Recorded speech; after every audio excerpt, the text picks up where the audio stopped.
Hello, hi guys! Magandang hapon sa inyong lahat. This is Chin Rodriguez from my Sagri Channel, a faith healer, also matarder. So ngayong hapon, natatagan natin ang sabihin sa iyo ng ating mga gabay. So this is a weekly gabay for the month of May 20 hanggang May 26 for the sign of Aries. So Aries, welcome to my channel. Ano kayong messages, advices, and spirit guides ang ating masasagap for today's video? Kanina makayang energy or kaganapan sa buhay ng mga Aries signs ang ating mga kagilap. So guys, this reading is a general reading naman, hindi lahat makaka-resonate. Kunin lamang po makaka-relate sa inyo and comment down below kung kaninong energy ang ating nasagap. And of course, don't forget to like and subscribe my channel and hit the notification bell for more videos update. And of course, maraming salamat po sa mga walang sawang pagsuporta sa aking channel. Lalong-lalo na ang hindi nag-skip ng ads, naway pagpalain kayo ng Diyos at may kapal, siksik, liglig, nag-uumapaw na biyayang manambalik sa inyo. So guys, let's see what is the messages advice sa'yo ng ating angel spirit. So let's watch this for the sign of Aries. Ano kaya kaganapan sa buhay ng mga Aries signs ang ating matutuklasan at ating mahagilap?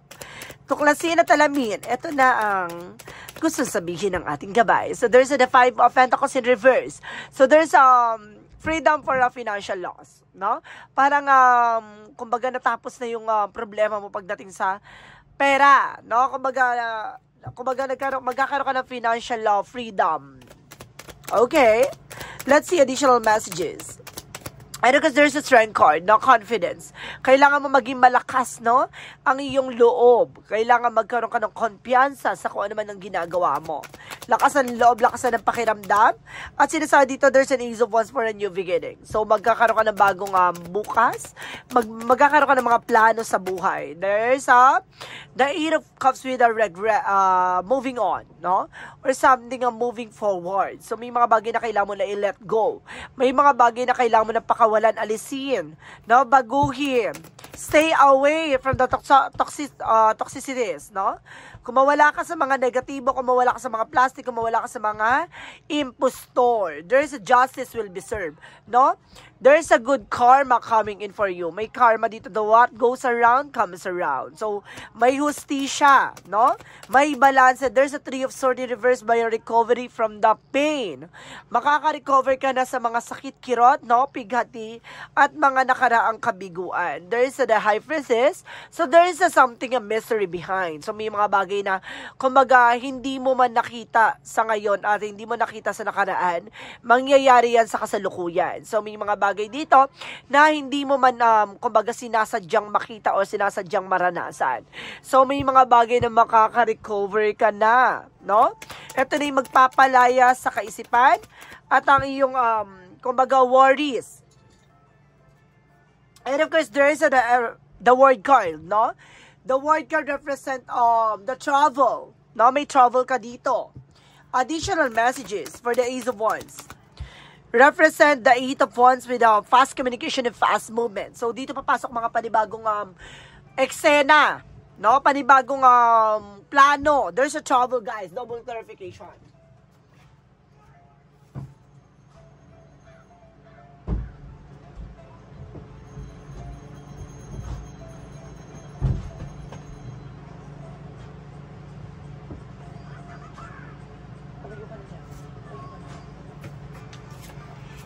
Okay, let's see. My God. So there's a travel, guys. The Eight of Cups represent the Ten of Cups with that happiness, no? Magkakaroon ka na ng kaligayahan dito. No, makaka-move on ka na sa madaling salita. So, para makakawala ka na sa worries, no? Sa mga anxieties and depression, sa problema pinagdaanan mo sa mga nakaraang panahon. There's a Page of Swords with something information, no? Marami ka pang dapat matuklasan at dapat maliwanagan sa lahat ng bagay, no? Maging balanse sa mga desisyon or sa mga gagawin mong action.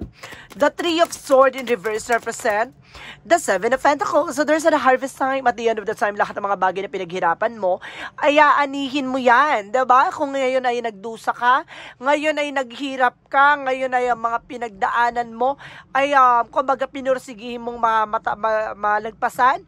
So, darating yung araw na makakabangon ka. Walang nagsasucess sa mga taong tamad. Walang nagsasucess sa mga taong nakatunganga. So, yung mga taong masipag, yung mga taong may ginagawa, araw-araw talaga nagpupursige sa pagbabago, may mga pagbabago magaganap sa buhay nila, yun nang magtatagumpay at yun ang magiging successful. Kaya kung ikaw ay hindi mo pa binabago ang sistema mo, ngayon pa lang umpisahan mo na. So let's see what is the Five of Pentacles in reverse.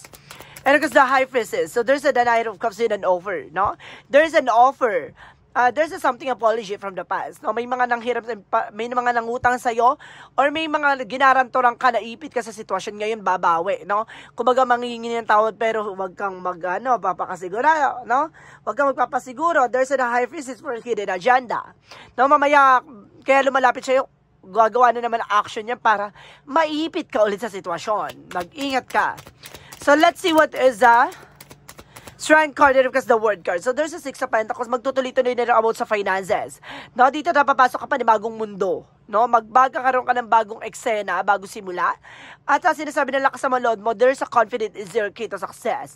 At sinasabi ng the word card, there's a travel, communications, information that brings you into success. No, so let's see what is the Ace of Wands, the Eight of Wands, represent the Three of Wands. So something, a travel. And of course, there is a plan. Diba? Kung bumubuo ka na ng plano, kung gumagawa ka na ng something plano sa buhay mo para sa ikababago nito, kumbaga darating na yung araw, darating na yung panahon, no, ng pagbabago. This is the Three of Wands for waiting for result. Naghihintay ka na ng resulta. Kasi nandun ka na sa part ng preparation, progression, no? Kumbaga, ginagawa mo na yung paraan para makaalis ka sa situation. It's a good part. Diba? Nandun ka na sa level 1 or level 2. So, there's a proceeding path. So, kailangan mo pang magtiyaga pa in the long run. There's the Eight of Cups that requires the Ten of Cups to represent the Death card. There's an ending and a new beginning. A transformations, no? Kumbaga sinasabi dito, kumbaga kailangan mo nang kumawala sa nakaraan, no? Kailangan mo na matuto about sa nakaraan. So, kung hindi mo pa rin yan, babaguhin yung cycle na yan, yung babaguhin ang sistema na yan, until now, hindi ka magiging maligaya, no? Paulit-ulit yung scenario, paulit-ulit yung eksena, hanggang sa ubusin na yung panahon at pagkakataon para makabawi at makabangon ka. So, there's the Death card is a transformation. Hanggang maaga pa, baguhin mo na, no? So, there's a Justice and of course the Page of Sword represent the lover. So, ibig sabihin may hustisya pagdating sa love life, career, finances. Eventually, there's a lover's involvement here na maaaring may hustisya, may karma, no? Yung mga taong gumawa ng action para paghiwalay kayo ng person mo, yung mga taong gumawa ng isang bagay na para iwan ka ng person mo. So, there's a possibility na kakarmahin na sila. No? There's a karma here. No? Or maaring kumbaga, lahat ng mga pinagdaanan mo sa nakaraan pagdating sa love life mo, lagi kang sawi, lagi kang iniiwan, lagi kang gino-ghosting, lagi kang inabandon na, no? Laging nag-betray. So, this is the moment na what you deserve. No? May tao magmamahal at natanggap sa iyo ng buong buo. No? Maging sino ka man. The Three of Swords in reverse represent the Seven of Pentacles and represent the Page of Cups. Listen to your intuition. Listen to your vibration. Na may nararamdaman ka na nagkakaroon ka ng instinct or something vision here na kumbaga kailangan mo dumistansya sa mga negatibo. No, kumbaga naka-recover ka na from financial pain or emotional pain or there's a physical pain.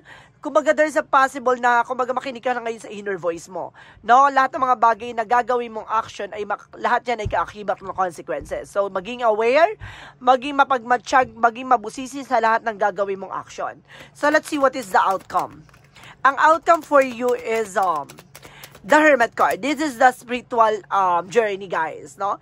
Lahat naman nangyayari sa buhay mo, it's all about spiritual path. There's the emperor, there's a boss or something of power by God, no? Kumbaga, ipinagkakalob sa iyo lahat ng mga bagay na yun, it's para pinapahatid sa iyo para matuto ka. Matuklasan ang mga kahinaan, matuklasan ang lahat ng mga bagay na kalakasan, kumbaga lahat ng mga bagay susubukin sa iyo sa pagkakataon, no? Finances, career, love life, sa lahat ng aspeto, lahat ng yan ay kaakibat ng spiritual path. So let's see. Additional messages about sa career. Sa career mo, there's a Seven of Wands. You are being protected, no? Protektado ka pagdating sa career. At the same time, there's the King of Swords, the stop the pattern, no? May mga bagay na kailangan putulin, alisin, waksiin, no? May mga bagay na kailangan mo maging wais at least pagdating sa finances. Diba? Kapag pagdating lalo sa negosyo, walang kapatid, walang kamag-anak dyan. Business is business, guys. Additional messages. Kaya pala there's a Seven of Wands video of protection. Protectionan mo yung grounds mo. Protectionan mo yung territory mo. Protectionan mo yung power mo. Diba? Additional messages about sa love life. There's a white naman with a white divinity. So, ibig sabihin dito, there's a good energy coming in for you with your love life. And the King of Pentacles with the practicality. And itong tao na to, na makikilala mo siya with the spiritual path talaga, guys. There's a something soulmate connection or there's a twin flame connection. There's a King of Pentacles represent the practicality and good sense pagdating sa interviewer. Ibig sabihin, itong tao na to, makikilala mo siya sa negosyo, sa trabaho. No, basta there's a something resource of income. Doon mo siya makikilala. Additional messages, or baka ganun yung person mo. Masyadong matalas pagdating sa finances. Additional messages. So, there's a possible about sa health to, guys. There's a judgment for a wake-up call or inner calling. Or you need to pay attention. So, big sabihin, nangangamba na dito na kailangan mo mag-ingat sa health mo. No? Kung may mga nararamdaman ka, there's a slow and steady. Unti-unti lang yan. Kailangan mong gamutin yan, ti. Kabang maliit pa at hanggat maaga pa magamot na. No? Kung binibigyan ng pay attention dito, something beer to go or something alam mo kanin, may nasasense ako dito, there's a something information with a problem by sa ulo. No? Or something sa isip. No? Parang binabaliw ka dito ng eksena. So, there's a possible na parang nagiging kumbaga, it's either there's a vertigo or something, insomnia or anxieties or depression, guys, here. Okay, additional message about sa health. Gusto ko i-clarify yan. So, there's a Queen of Pentacles. So, see, hindi lang sa ulo, sa dibdib at sa sikmura, about din sa iyong private part, no? Kumbaga, lahat ng aspeto dito, guys, mag-ingat ka. Mayroong gumagawa ba sa'yo dito? So, there's a starter for healing. No, don't you worry, magkakaroon ka na ng healing dito. Na maaaring nandun ka sa processing ng panggagamot. No? Maaaring nagpapagamot ka na ngayon. Okay, guys, let's see what is the magical fairy messages. For magical fairy messages represent what? Angel Spirit. So, there is a dietary change. So, kailangan mo rin mag-improve ang yung health. For diet, express your individuality. No? Ipakita mo sa sarili mo kung ano yung kakayanan at katangian mo. No? Baka may gandang hindi mo inakala dyan sa part na yan, guys. So, let's see what is the synchronicities represent what.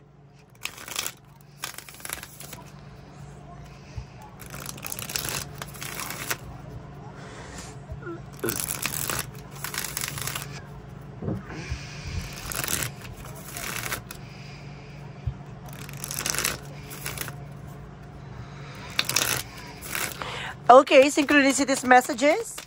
So, there is a possible with a gather, no? Kumbaga, bibigyan na ng dito, ng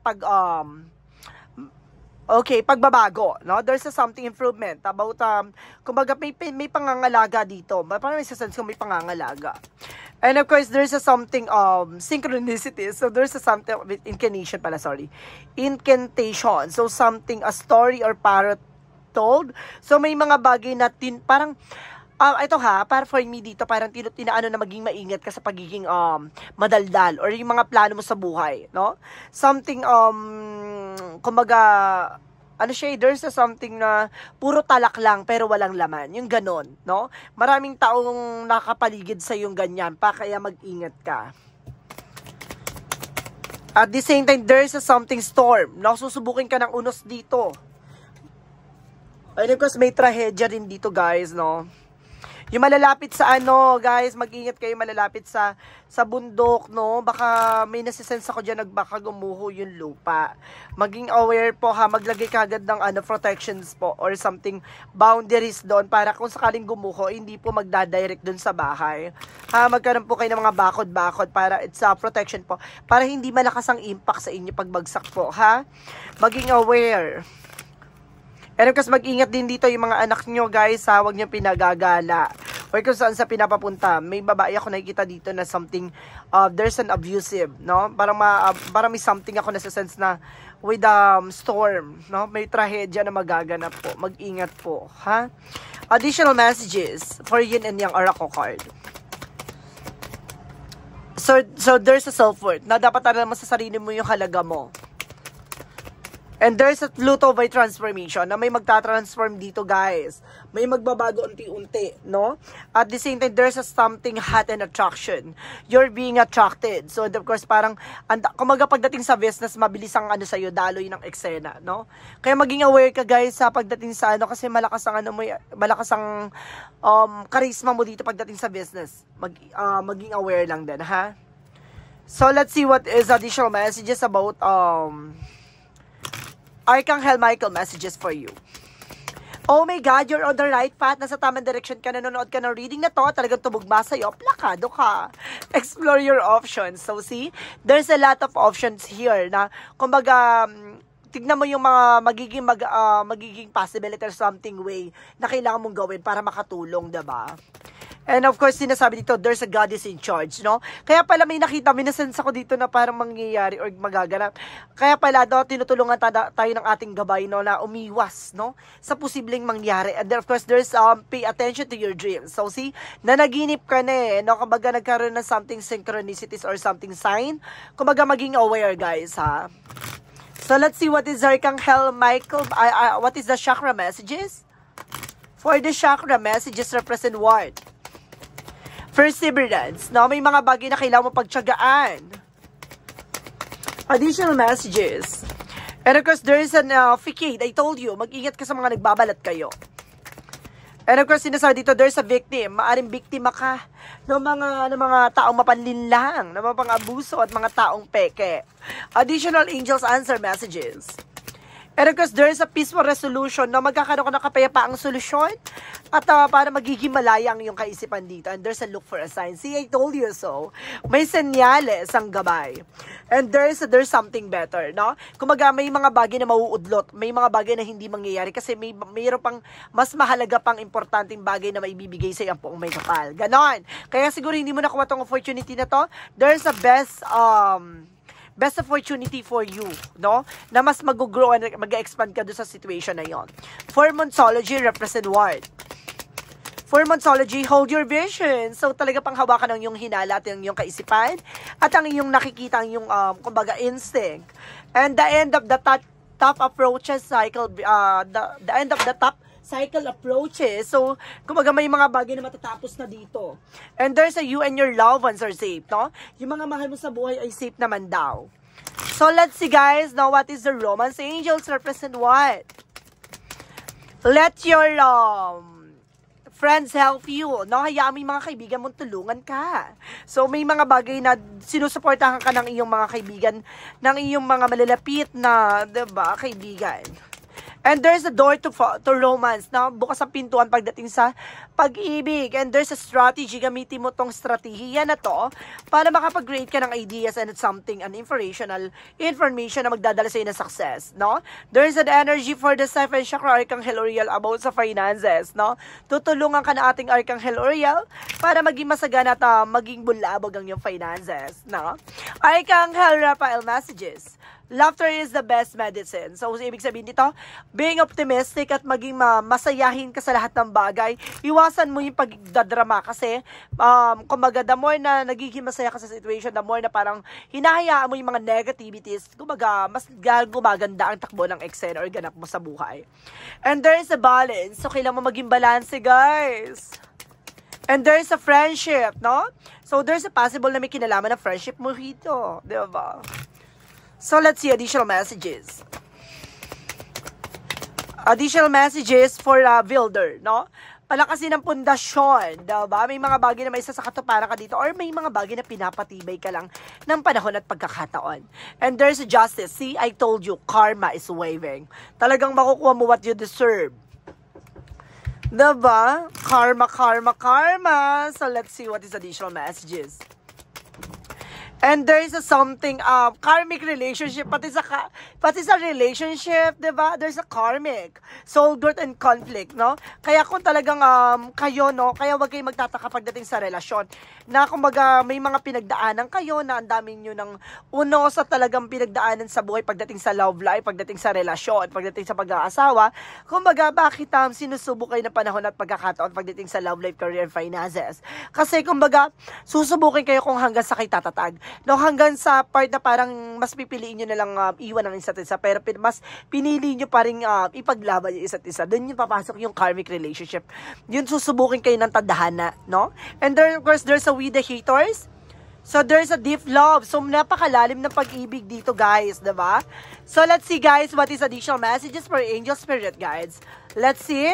And of course, there's an information with dream guide with the teacher. So, may gabay at gumagabay sa'yo dito, no? And there's a silver by the goddess inside. So, may mga pasilip sa'yo ang ating angel spirit na may mga bagay na makikita at masisilayan ka na. And there's a, snake. There's a something, a release. Alisin mo yung ahas sa hanay mo, guys, no? Meron ditong friend na makakatulong sa'yo at may mga friend na plastic at impostor sa paligid mo. Jesus loving quote said, sinasabi ni Jesus, watch and pray and that you enter not into temptation, no? Kumaga, tignan at pagmasdan ka na mailayo ka sa mga tukso at mga bully or mga taong, tuso, no? Yung mga taong hihilahin ka pababa hanggang sa mapunta ka sa ngalanganing sitwasyon, diba? Something addictions, something at tukso, no? Alisin ka kamo, layuan mo ako. Angels number represent what? 1818 for willpower, no? At sinasabi dito, there's an wow, it's significant event are on the cards for you. You will progress in your endeavors and gain new experiences. The right people and resources will be put on your path. An excellence proposal or change is coming up. You're destined for greatness. So, talagang nakatadhana talaga na matuklasan at ibigay sa'yo ng apo may kapal ang karma na nararapat sa'yo. So, let's see what is the messages of life. Messages of life represent dance of the rhythm. So, sinasabi dito, guys, today, I find the joy in my heart. I lighten my life by releasing what I no longer need. I align myself with who I am and gently acknowledge who I am not.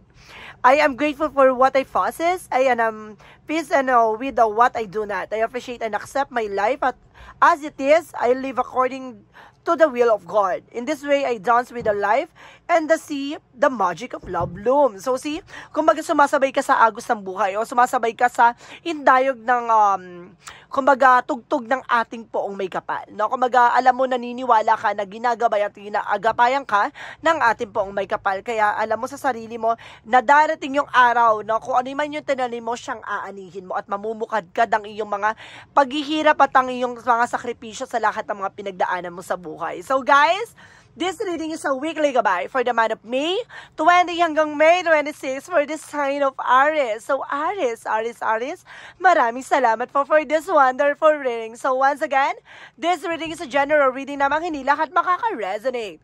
Kunin lamang po makaka-relate sa inyo and comment down below kung kaninong energy ang ating nasagap. Because don't forget to like and subscribe my channel and hit the notification bell for more videos updated. Because maraming salamat po sa mga walang sawang pagsuporta sa aking channel, lalo-lalo na ang hindi nag-skip ng ads na way pagpalain kayo ng Diyos at may kapal siksik liglig na gumapaw na biyayang manumbalik sa inyo. At maraming salamat po. And see you in the next video. Bye-bye and babush!